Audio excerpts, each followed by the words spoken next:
मित्रांनो, तुम्ही पाहू शकता की माझ्याकडे सेल्फी स्टिक आहे आणि सेल्फी स्टिकला मी हे लॅव्हेलर माईक तुम्हाला सांगतो कॉलर माईक लावलेला आहे.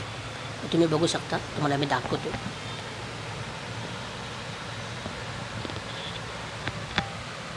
हे तुम्ही बघू शकता, इथं बघा, इथं जागा आहे. तुम्हाला सांगतो ह्या सेल्फी स्टिकला, तर इथं हे लावायचं अशा प्रकारे.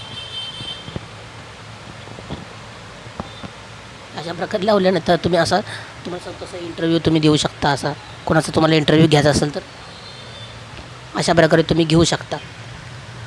तर मित्रांनो, कशी वाटली आयडिया? चांगली आहे ना? तर व्हिडिओ आवडल्यास चॅनल लाईक, शेअर आणि सबस्क्राईब करायला अजिबात विसरू नका.